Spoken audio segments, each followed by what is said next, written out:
사랑하는 사람들끼리 주고받는 대화입니다. 난 하루에도 몇 번씩 너를 생각해. 그러자 상대 쪽에서 말합니다. 난 하루에도 몇 번씩 너를 잊고 지낼 때가 있어. 누구의 마음이 더 절절한 것 같습니까? 같은 사랑이라도 온도차가 느껴지죠. 그러나 사실은 이 짤막한 대화가 바로 우리와 주님과의 관계를 말해주는 것이라고 저는 생각합니다. 주님은 단 하루도, 단 한순간도 우리를 잊으시는 적이 없습니다. 그런데 우리는 하루를 살면서 몇 번이나 주님을 우리 마음 깊이 생각하고 사는 것일까요? 한 집사님이 마음이 너무 갈급해서 기도하려고 근처 교회를 찾았습니다. 간절히 기도하고 있는데 뒤에서 누가 기도하는 소리가 들렸습니다. 꽤 신경이 쓰였습니다. 근데 가만히 들어보니 하나님 아버지, 지금 당장 10만 원이 필요합니다. 10만 원을 주시옵소서. 10만 원을 주시옵소서. 10만 원을 달라고 계속 같은 기도를 되풀이하고 있었습니다. 그 10만 원 때문에 도무지 자신의 기도에 집중할 수가 없었습니다. 그래서 벌떡 일어나서 그에게 다가가 지갑을 꺼내서 10만 원을 건네줬습니다. 이제 됐죠? 그러자 그가 할렐루야 하고는 나갔습니다. 방해꾼이 없어졌다고 생각한 집사님은 다시 간절히 기도합니다. 하나님, 이제는 제발 제 기도에만 집중해 주세요. 제 기도만 들어주세요.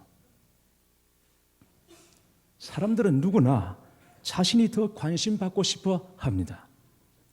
그리스도인이라면 하나님의 관심이 늘 자신에게 머물러 있기를 바라는 간절함이 있을 것입니다. 그러나 주님도 우리의 관심을 받고 싶어 한다는 것을 여러분 아십니까? 주님은 우리의 사랑에 목말라 하시는 분인 걸 여러분 아십니까?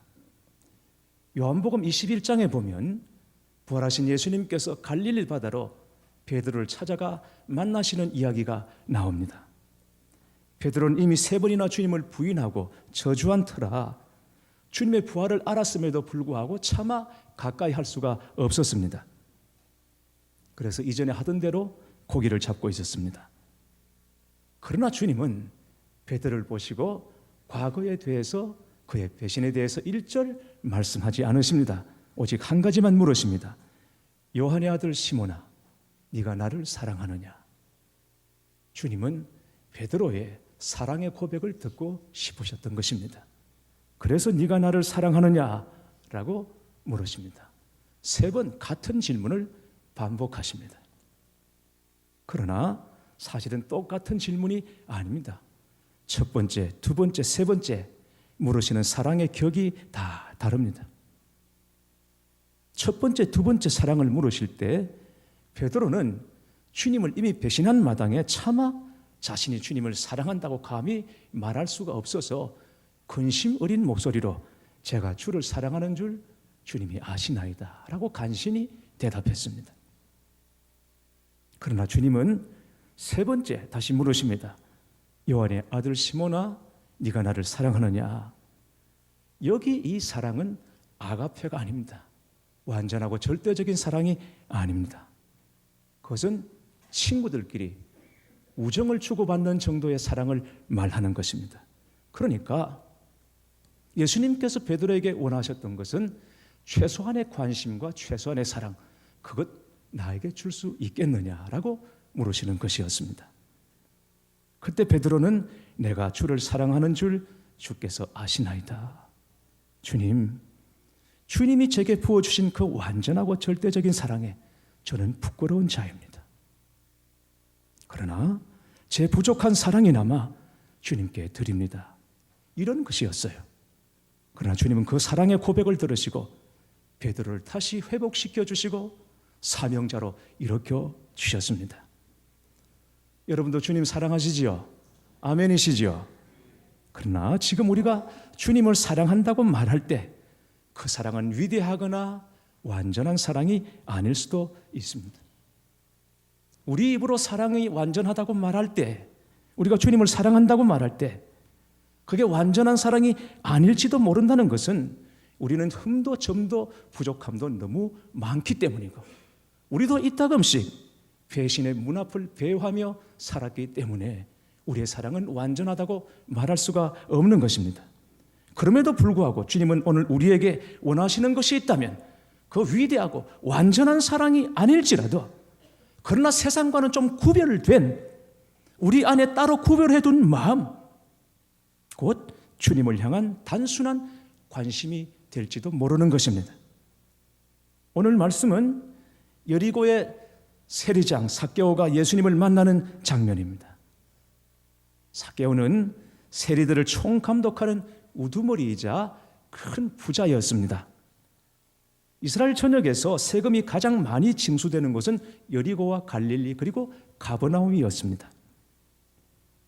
그래서 세리들은 경쟁적으로 로마 당국으로부터 이 지역에서 세금을 거둘 수 있는 권한을 얻으려고 수단과 방법을 가리지 않았습니다. 삭개오는 막대한 돈을 선불로 주고 징세권을 따냈습니다. 낙찰받았습니다. 이런 방식입니다.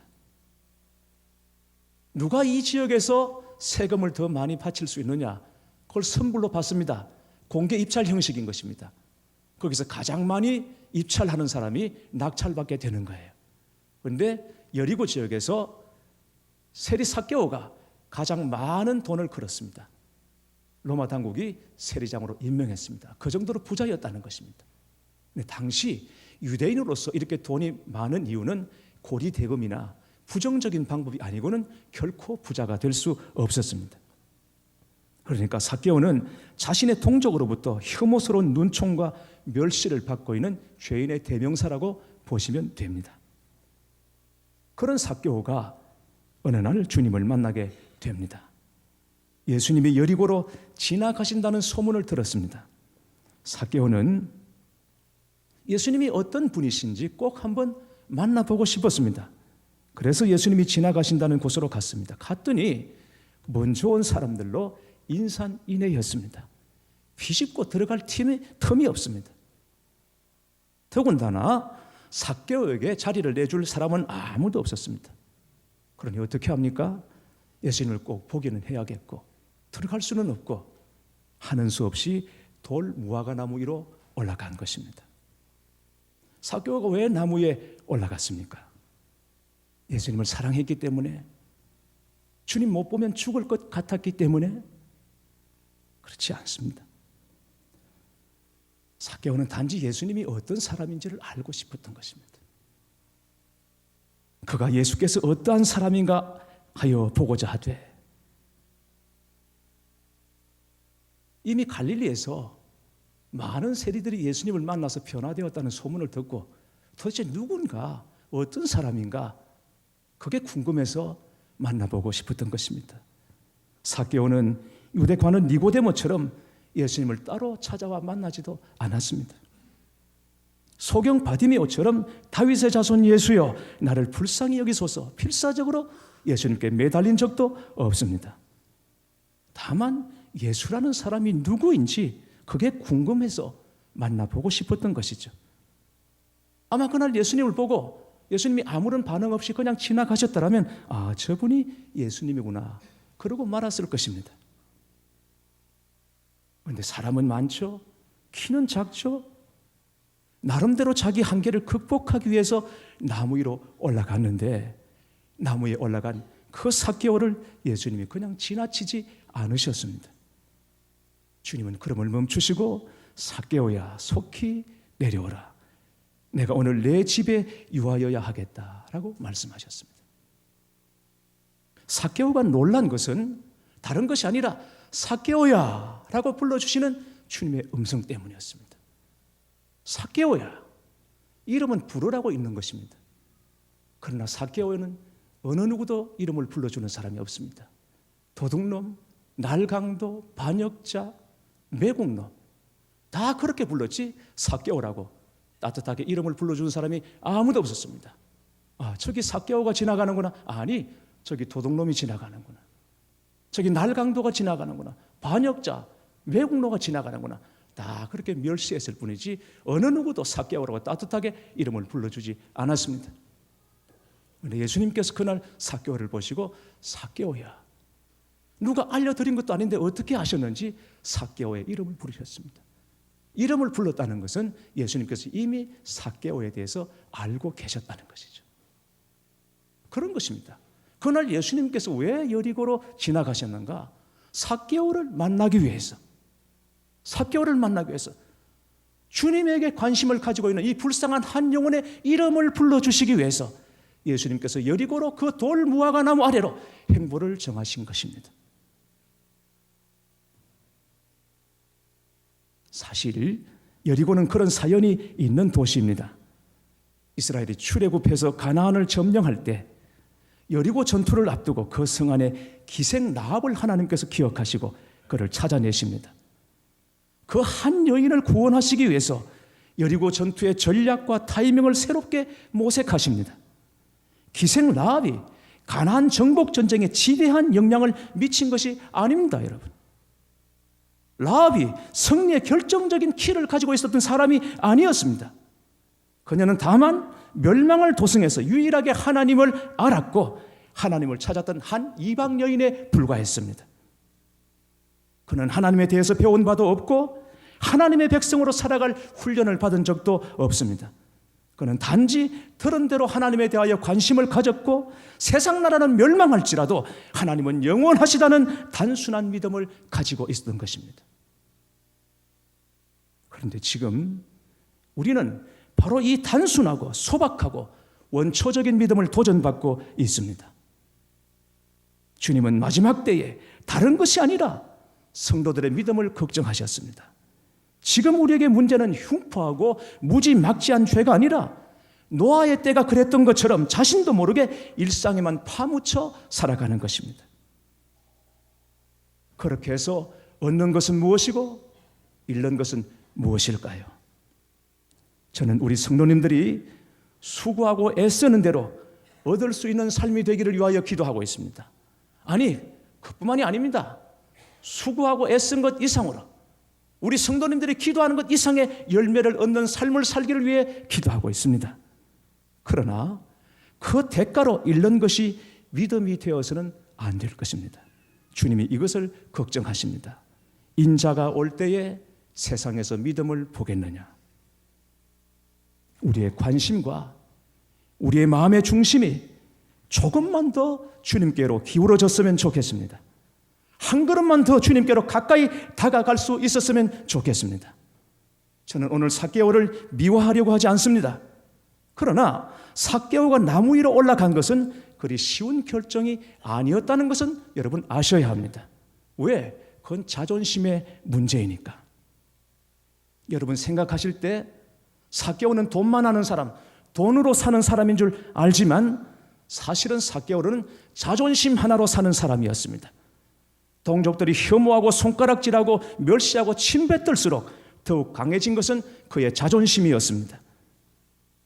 그런 삭개오가 사람들 앞에서 자존심 구겨가며 나무 위로 올라간 것은 결코 쉬운 일이 아니라는 것입니다. 나무 위에 올라간 것이 반드시 믿음이었다, 그렇게는 말할 수 없을지라도 어쨌든 주님께서는 삭개오의 그 중심을 귀하게 보셨습니다. 왜? 자신의 마음을 꺾었기 때문인 것입니다. 여러분은 어떨 것 같습니까? 믿음이란 다른 것이 아닙니다. 믿음은 내 마음을 주님 앞에 꺾는 것입니다. 내 자존심을 주님 앞에 꺾는 것입니다. 지금까지 지켜왔던 내 스타일을 주님 앞에 조금 구기는 것입니다. 그래서 결국 우리에게도 자존심이나 스타일의 문제는 참 어려운 것이에요. 가끔 우리 성도님들 가정에 신방을 가서 대화하는 중에 두 분이 어떻게 만나셨나 그렇게 물으면 그때는 눈이 멀어서 그랬다고 농담처럼 말씀하시는 분들이 있습니다. 농담이 아닙니다. 그게 맞는 겁니다. 눈이 멀었기 때문인 겁니다. 눈이 멀었기 때문에 다른 사람이 안 보인 겁니다. 그래서 만난 것입니다. 사랑은 눈이 머는 것입니다. 오늘 말씀을 보면 주님도 삭개오도 다 눈이 멀어버렸습니다. 삭개오는 주님께서 자신의 이름을 불러주셨을 때 그 감당할 수 없는 사랑에 감동해서 자기 재산 절반을 내놓고 누구를 속여서 빼앗은 것이라면 4배를 쳐서 갚겠다고 자원했습니다. 여러분 아시다시피 삭개오는 그런 사람이 아닙니다. 이건 삭개오의 인생의 방식이 아닙니다. 그런데 삭개오는 무엇이 자기에게 유익한지, 무엇이 손해인지 여기에 대해서는 도같은 사람이었는데 주님의 그 눈먼 사랑을 경험하고 난 다음에 자신이 가장 아꼈던 것, 소중하게 생각했던 것을 다 내어놓았던 것이죠. 주님 역시 마찬가지입니다. 주님이 삭개오를 영접하시고 그의 집에 들어가심으로 주님이 당하게 될 비난과 그리고 어려움을 예상치 못하신 것이 아닙니다. 주님은 삭개오로 말미암아 일어날 파장을 훤히 다 내다보고 계셨습니다. 예수님께서 죄인들과 세리들을 영접하고 그들과 식사 교제를 나누실 때, 함께 식탁에 둘러앉았을 때 유대인 대부분의 일반 백성들은 거기에 대해서 비난하거나 문제 삼지 않았습니다. 오히려 예수님께서 죄인들을 영접하시고 그들을 하나님의 자녀로 받아주시는 것을 환영하고 기뻐했습니다. 거기를 비난했던 것은 오직 유대 종교 지도자들 뿐이었습니다. 그런데 예수님께서 세리장 삭개오를 영접하실 때 예수님을 따르던 수많은 일반 백성들이 수군거리고 불평하기 시작했습니다. 왜? 지금까지 예수님이 영접하신 죄인 가운데 삭개오는 최악의 죄인이었기 때문입니다. 그럼에도 불구하고 주님은 삭개오를 품으셨습니다. 여러분, 삭개오뿐이겠습니까? 주님은 나 같은 자를 사랑하시고 나 같은 자를 위해 십자가 지시고 그리고 그 십자가에서 기뻐하신 분이십니다. 눈먼 주님의 사랑인 것입니다. 주님이 눈멀지 않으셨다면 그럴 수가 없는 것입니다. 내 실상을, 나의 존재 자체만 보신다면 결코 주님께서 십자가 지시고 나로 말미암아 그렇게 기뻐하실 수가 없는 것입니다. 눈먼 사랑이기 때문에 그렇습니다. 그게 아니라 내가 행한 대로, 내가 쌓은 것대로 그렇게 기억하시고 보응하신다면 우리가 단 한순간이라도 어떻게 살아갈 수가 있겠습니까? 주님 앞에 설 수 있겠습니까? 내가 도무지 사랑받을 존재가 아님에도 불구하고 사랑의 눈이 멀어 먼저 나를 찾아와 주시고 날마다 내 이름을 불러주시고 나를 사랑하시되 끝까지 사랑하시는 분이 내 주님이신 줄 믿습니다. 설교의 황제라고 불리는 찰스 스플전이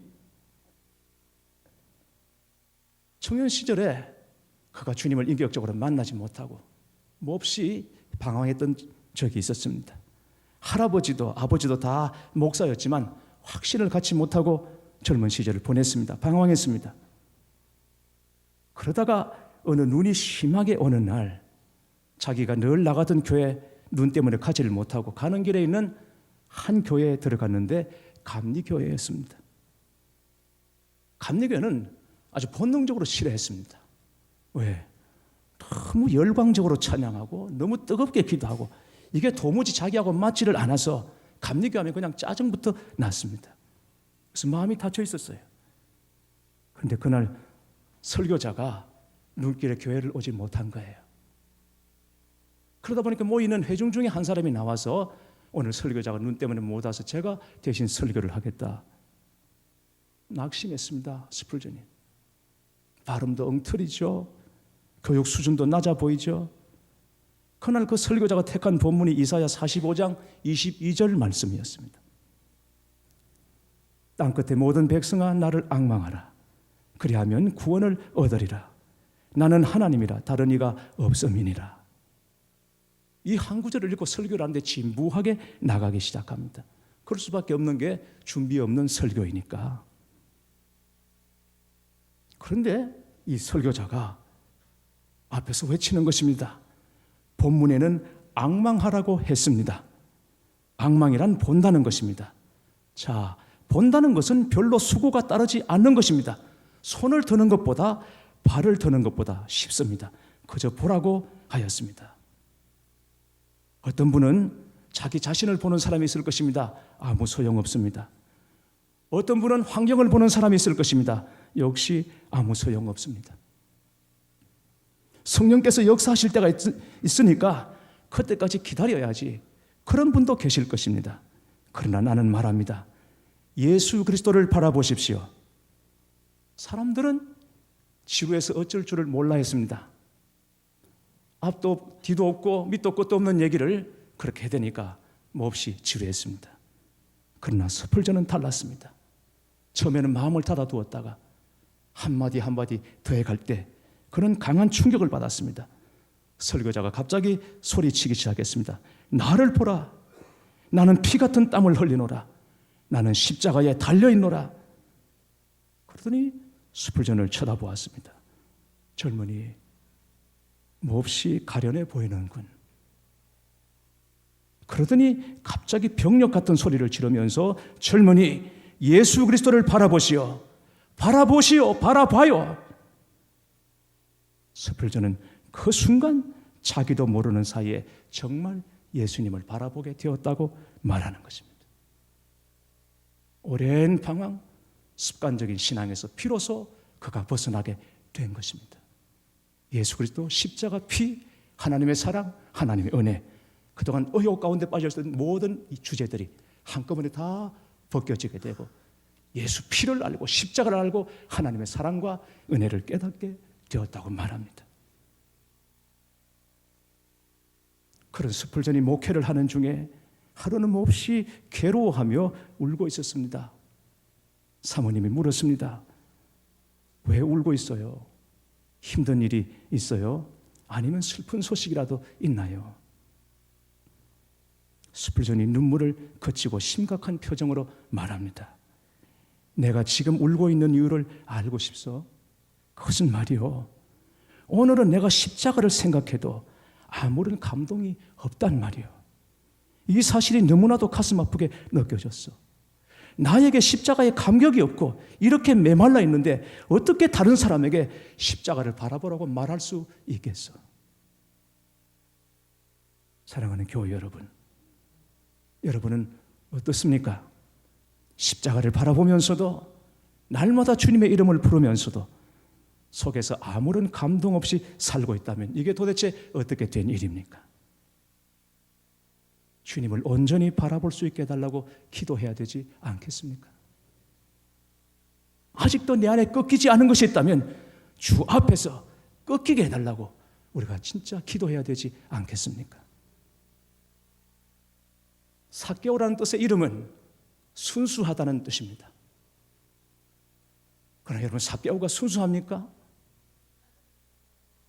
삭개오가 아닌 다른 사람이 순수할 수는 있어도 삭개오는 절대 순수한 사람이 아닙니다. 돈도 있고 권세도 있지만 백성들로부터 멸시받는 사람이었습니다. 죄인의 대명사로 통했습니다. 그래서 고통스러운 나날들을 보내고 있었습니다.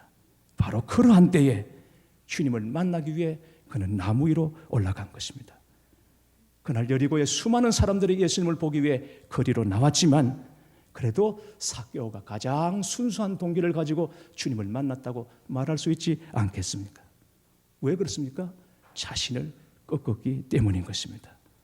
삭개오가 위대한 것이 아니라 그 작은 결단을 보시고 삭개오의 허물에 눈 감아주신 주님의 사랑이 참으로 위대하고 놀라운 것입니다. 주님 앞에서 내가 조금만 더 꺾이면 눈먼 주님의 사랑을 경험하게 됩니다. 우리가 다 그 눈먼 주님의 사랑을 맛보아 알고 누리게 되시기를 바랍니다. 여러분, 멋있지 않습니까? 여러분, 황홀하지 않습니까? 주님의 그 눈먼 사랑, 값없이 계산하지 않고 따지지 않고 부어주시는 그 눈먼 사랑, 그 사랑을 내가 누릴 수 있고 맛볼 수 있고 그걸 내가 붙잡을 수 있다는 것만으로도 참으로 가슴 뚫리고 멋있고 황홀하지 않습니까? 그 눈먼 사랑이 내게 부어진다면 여러분, 우리가 세상에 나가서 무엇이 두렵겠습니까? 무엇이 염려가 될 것이고 무엇이 걱정스럽겠습니까? 그 완전한 사랑 안에 내가 들어가 있는데 말입니다. 조금만 더 마음을 주께로 기울여 보십시오. 조금만 더 주님께로 더 가까이 다가가 보시기를 바랍니다. 하나님의 눈먼 사랑이 우리 모두 위에 흐르고 넘치시기를 주님의 이름으로 축원합니다.